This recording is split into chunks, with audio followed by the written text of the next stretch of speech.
Hey, thanks so much for joining us here on WHEC.com. I'm Rich Donnelly, and this is the man who brings you a vast majority of our sports video. He's photographer extraordinaire Kyle Johnson, and he is just recently thawed out from the Bills game. Yeah, I'm thawing out here. It was a tad brisk, I I understand. would say just a smidge brisk yesterday, Rich. Now, A smidge. we saw all the phenomenal images that you gathered of the snow globe game. At what point did you sort of realize this is something special? This is a game that is unique with its environment. Before the game even kicked off. I think looking down the tunnel while they were finishing up their warm-ups and you couldn't see what was 15 feet in front of you, you knew if this continued all day that it was going to be a unique experience. That's one of the fun things I really thought is, so before the game, like we try and grab some video, just some pregame stuff. Hey, they're stretching, like a couple fans coming in, whatever. And it was snowing, and I grabbed some video of snow still left on the seats because they weren't able to clear it all out. Right. And, you know, it was overcast and snowy, but not crazy.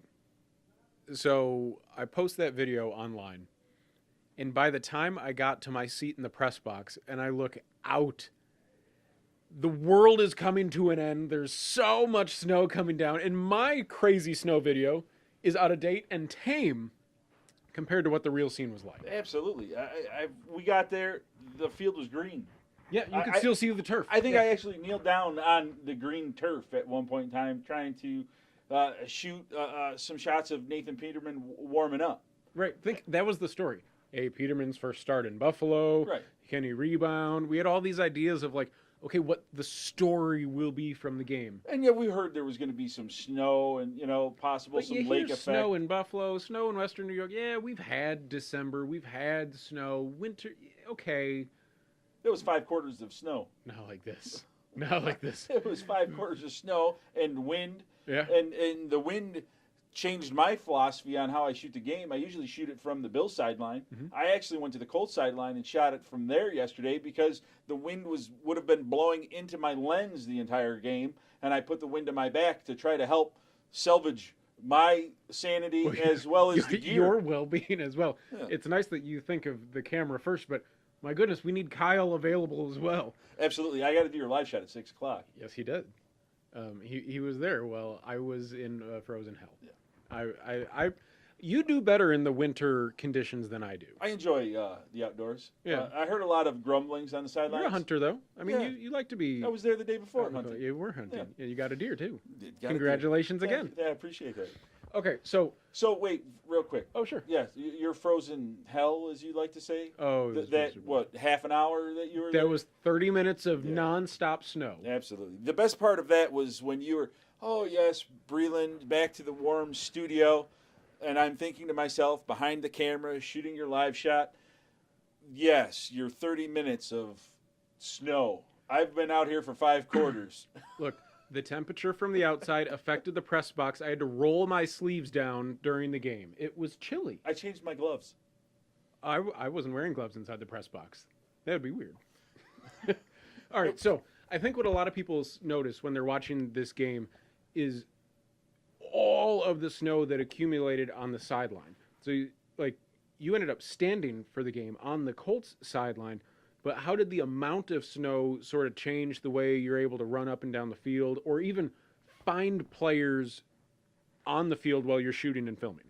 Well, in regards to the sidelines, you have... Because they got to put the snow somewhere, well, right? And it went at our feet. Okay. I mean, the snow was literally at every still photographer, every video camera guy. I mean, the networks, all of us local guys, right. We were all dealing with snow at our feet that started off as a half an inch. By the end of the game, it was almost a foot. And then where they were piling it, it was, in certain sections could have been almost up to your knees. And 3-4 hours before that, green. It was green. I kind of think it'd be fun to be one of the guys who has the leaf blower on his back and runs out and gets the yard marker for a little bit, for a little bit of the game. Absolutely. I think that'd be kind of a neat job to have. It was cool. It made some great images. It made for part of the story. And the thing on the sideline is, if you were in a commercial break and you're waiting for action to start, they're out there leaf blowing that thing. You got to make sure that you move you and your camera because they're trying to do their job, Right. and they're not thinking about your job. And you're next thing you know, you're getting blown with snow at 30 miles an hour. There was a couple times I had to clean the lens, not because of the snow that was falling, but because of the blowing snow from those guys trying to make the field accessible to all the players and the referees that were out there. They announced the crowd as more than 60,000 people. That wasn't the case. That must have been tickets sold or distributed. There's no way there were 60,000 people inside that stadium. However, I will say this. The people that went to the game stayed for the game. Absolutely. And I thought that was really impressive. And there's going to be 200,000 people within 5 years that said, "Oh yeah, I was at that game. I was there. I was there." That stadium's going to get a lot bigger if all of a sudden people who say they were there were actually there. It was amazing to see the amount of people and for how long they withstood it, and they really seemed to enjoy it. And I think the Bills organization did a great job of keeping them engaged in the situation. You They were heard playing a lot of like snow and Christmas style There was songs. a lot of caroling going on. Sure. I think I heard jingle bells rocking through the stadium in one end zone. I think one moment that I think really defined kind of the day is when Trey White was dancing, like before a play started and during a commercial break. Oh, absolutely. He's dancing and he's jamming. And this kid's a rookie from Louisiana. There's probably more snow inside that stadium than he's seen in his entire life. Right. But I think that, first of all, he is the spirit animal for pretty much every Bills fan right now. Like, Yeah. he gets it right away, and I think so many fans identify with Tre'Davious White right now. Certainly. But I think there's a moment where he could have been shivering or just hanging out or just doing his job of being in the huddle. But the fact that he's like engaging his team in the stadium and pumping everybody up, I think that set the tone for the atmosphere of, okay, let's all do this. It's not just, I'm going to try and make a play. Yeah. Let's all, fans included, let's all win this game because that was a must-need win. Must win. Yeah, for the Bills. Absolutely. If they want to have any sniff of the playoffs going forward, they've got to win that game. They've got, no matter what the weather conditions are, Sure. Both teams are playing through the same thing. Mm-hmm. They've got to come out of there with the win. And you're playing a team that, look, let's be honest. I'm sure the Colts were trying when they were out there, but their season's over. Right. The season's done for them. They have nothing really to play for. All right, so we're talking about they need to win the game. We're in overtime, and the Bills punt the ball with about 3 minutes or whatever it was. It was late in overtime. They punt the ball. They give the ball back to the Colts. When you're on the sideline, how did you feel the Bills did within the strategy of the game in terms of trying to win? Because the Colts could have ran the clock out. A tie, the Colts don't care. But a tie is almost as bad as a loss for the Bills in this playoff hunt. Absolutely. The first thing I thought standing there was if they are able to put together any sort of a drive, and you know that each set of downs has been taking 2 minutes. Sure, each team was going right to the end. You know, the clock was just rolling. There's no a lot of hurry-up offense no. in this. No. And you knew that if they couldn't make a quick stop, the Bills' defense, that this game was essentially going to be a tie when the buzzer sounded, so to speak. Mm-hmm. And it turned out in the Bills' favor. Their coach made the call that he thought was right, and it turned out good. Now, if it turned out the other way, I'm sure that the thought process would be completely McDermott different. would be ripped to high heaven. It would be another blunder this year. It would go similar to the Nathan Peterman over Tyrod decision of almost throwing a win away. What's the rookie coach doing? Absolutely. He doesn't know how to be a head coach. It is funny how the line of reasoning and conversation shifts based on the result. Because they win the game, so, all right, they did it by the book. The defense made a stop, and they got it back. It also helps when LaShawn McCoy can break off a 31-yard touchdown run. I thought it was the part of the interesting thing about LaShawn McCoy being able to break some pretty big runs yesterday, like we see when it's a clear field. He does that, maybe he gets 4 here, 4 there. Next thing you know, he's got 25. He gets 4 here, gets 5 here. Next thing you know, he's got 20. Well, he even And he's mentioned doing that in his 6, footing, 8 inches of snow. when he said that the snow just doesn't affect him. And it's one thing for a player to say that, but he walks the walk. I mean, he really does. Absolutely. He's done it before. Yeah, his best game ever was in snow like this when the Eagles played the Lions. Okay, let's think about the Bills going forward. I think if I cut hard like LaShawn, I think I'd fall on my face. I was about to fall on my face during our live shots at 6 o'clock, and I was standing still. The wind almost knocked me over. I was just shuffling along the sidelines to get from one end zone to the other end zone. They say you so gotta I walk could like shoot a the penguin. play. Yeah, I guess it was. Yeah, it might have been penguin-like. Penguin-like. All right, so let's look forward. All right, so the Bills have 3 more games. You get 2 against Miami, the first of which coming to Buffalo. They also have the Patriots. Obviously, the goal would be to win all 3. Absolutely, it'd be great to win all 3. Can we be realistic to say the Bills will be a heavy underdog against New England, not expected to win? Especially in New England. In New England, no less. Yeah. So, the 2 Miami games become beyond crucial. Now, the Bills are already asking for shovelers for this coming week against the Dolphins. Dolphin season likely over, effectively. Yeah. Snow, Jay Cutler always seems like he doesn't care to begin with. This could be a turning point game in the season for the Bills. Well, I think it's all been a culmination of a lot of things as the season has gone on, from standing on the sidelines and shooting these games and watching what happens with them. I think that they are, as the players have said themselves, and from what I've seen standing on the sideline, this is the most team Buffalo Bills team that I've witnessed in recent history. They seem to be really all for one and one for all, that they all are trying to pick each other up, whether it's special teams picking up the defense picking up the offense. Whoever needs to step up, it appears that the pieces that are there are willing to do that for each other. Now, they may be lacking a piece or two on whatever side of the ball.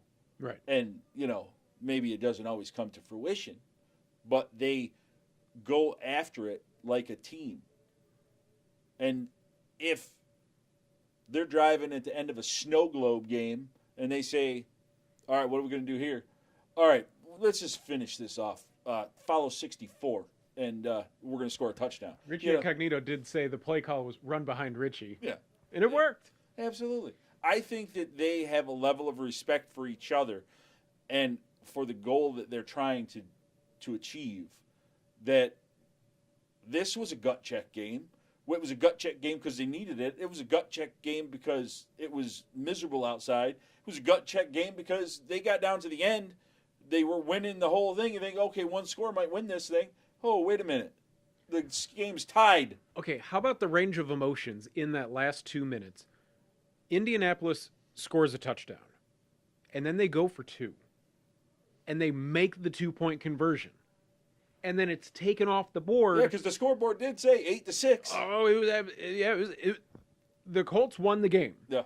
And then the referees talk about it, take the 2 off the board, throw a penalty flag, and then the greatest kicker in the history of the NFL is trotted out for an extra point from 43 yards away, 10 yards further than the field goal that he missed horribly early in the game. Right. And he makes it to go to overtime, or makes it to tie the game. And then Joe Webb throws an interception, a terrible pass that's picked off. And then the greatest kicker in the history of the NFL lines up for a game-winning kick from almost the exact same spot from the extra point that he had just made, and misses it to send the game to overtime. And you're going to overtime. The range of emotions that you felt, experienced, saw, shot through your camera lens on the sideline during that final 2 minutes when the Bills win the game, lose the game, have the game tied, are about to lose the game, goes to overtime, or what? Because that must have been just a topsy-turvy 2 minutes. It was just, at that point, you're just focused on what is happening right in front of you, and you know that. For me, it's just cover. It's getting my camera in the right position to try to shoot whatever is happening. You're trying to set up what's the next situation. If they lose, where's the dejection going to come from? If it goes to overtime, how are they going to play it? They won the toss. They got the ball first. They didn't work out. It was an interesting turn of events, and it was actually fun to be a part of that on the sideline. It was fun to be a part of that atmosphere, to see how the players reacted, how that they were able to move or not move or get something going in that. It was up, down, up. All right. I thought the shot that you got of Colton Schmidt doing snow angels on the field after they won, I thought, to me, that was one of the shots of the day. Absolutely, I saw it out of the corner of my eye. Joy out of that guy. It was. What did we do? That says, what did we just do? What were we just a part of? Yeah. This is an iconic kind of a situation. Who plays in 4 quarters of driving lake effect snow off of Lake Erie? And that's the thing. We've seen a lot of snow games. We haven't seen it like that the entirety of the game. At some point, the snow comes in and it was clear before, or the snow stops for a break. I've been to plenty of games where it pours like cats and dogs for a quarter, and then the sun comes out.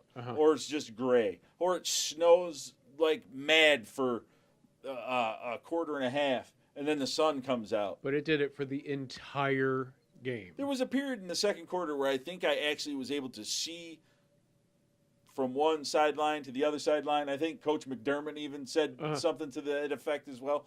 And I was like, wow, if this stays like this for the next 2.5 quarters, this will be all right. That didn't stay like that for the next 2.5 quarters. So you just learn you grin and bear it. And it was just fun to be a part of. Oh, well, it was fun to reminisce about this too. I think it's great to see how this team is maturing in front of our eyes. From you up in the press box and from me down on the sideline and the conversations we have to and from the game in the car when we're driving back and forth. It's this team is definitely different than last year's team. Oh, absolutely. And when things do get down, I mean, if last year there was a lot of finger pointing. There was a lot of finger pointing last year. If the last 2 minutes happens to last year's team, they lose. They lose that. They're done. Yeah. There's a lot of heavy heads, and it's just, okay, let's go warm up. And I think these guys, as long as they still had an opportunity to win this game, we're going to stay out there and play in that snow until they won that game. What do you say we do this again in the playoffs? Hey, I would like that. Maybe somewhere warmer. I like the sound of that one too. Hey, thank you so much for watching. He's Kyle. I'm Rich. Go Bills. Go Bills. Have a great night.